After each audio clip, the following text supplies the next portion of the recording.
அனைவருக்கும் இறையாசிர் நிறைந்த வணக்கங்கள். கச்சதீவு புனித அந்தோனியார் யாத்திரை தல திருநாள் இம்மாதம் 27ஆம் 28ஆம் தேதிகளில் நடைபெற இருக்கின்றது. வருகின்ற 27ஆம் தேதி வெள்ளிக்கிழமை மாலை அங்கே நற்கருணை ஆராதனையும் மாலை வழிபாடுகளும் நடைபெறும். 28ஆம் தேதி காலை திருநாள் திருப்பலி ஒப்புக் கொடுக்கப்படும். இந்த திருவிழாவுக்கான சகல ஆயத்தங்களும் செய்யப்படுகின்றன. குறிப்பாக கச்சதீவு யாத்திரைக்காக செல்ல இருக்கின்ற யாத்திரிகர்களுக்கான பயண ஒழுங்குகள் மேற்கொள்ளப்பட்டிருக்கின்றன. அதன்படி வருகின்ற 27ஆம் தேதி வெள்ளிக்கிழமை அதிகாலை 4 மணியிலிருந்து பகல் 1 மணி வரை யாழ்ப்பாணம் மத்திய பேருந்து நிலையத்திலிருந்து குறிக்கட்டுவான் ஜெட்டியை நோக்கிய பேருந்து பயணங்கள் அங்கே செய்யப்பட இருக்கின்றன. குறிக்கட்டுவான் ஜெட்டியிலிருந்து படகு சேவைகள் ஒழுங்கு செய்யப்பட்டுள்ளன. இங்கே போக விரும்புகின்றவர்கள் குறிக்கட்டுவான் இறங்குதுறையிலே தங்களுடைய அடையாள அட்டையை காட்டி தங்களுடைய பெயர்களை பதிவு செய்ய வேண்டும். வேறு எங்கும் அந்த பதிவுகளை செய்ய வேண்டிய அவசியமில்லை.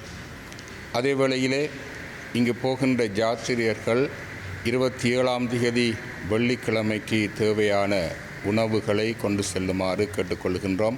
27ஆம் தேதி இரவுணவு அங்கே வழங்கப்பட மாட்டாது. ஆனால் 28ஆம் தேதி சனிக்கிழமை காலை திருநாள் திருப்பலி முடிந்த பிற்பாடு காலை உணவு யாத்திரியர்கள் எல்லாருக்கும் வழங்கப்படும். இந்த படகு சேவையின் ஒரு வழி கட்டணமாக 1200 ரூபாய் அறவிடப்பட இருக்கின்றது. அதே வேளையிலே இங்கு வருகின்றவர்கள் தேவையான குடிநீரையும் கொண்டு வருமாறு அன்போடு கேட்டுக்கொள்கின்றோம்.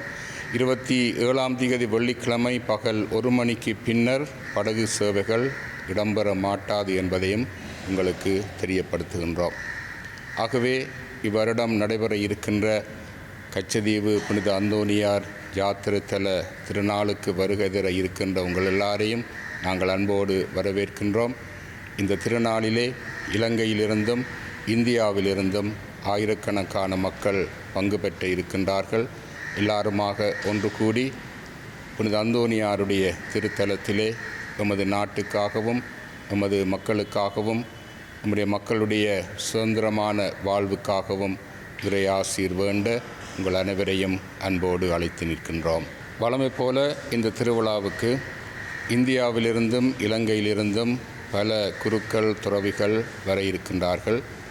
இந்த வருடம் இந்தியாவின் சிவகங்கை மறைமாவட்ட குரு முதல்வர் தலைமையிலே 100க்கு மேற்பட்ட குருக்கள் துறவிகள் அங்கே வருகின்றார்கள்.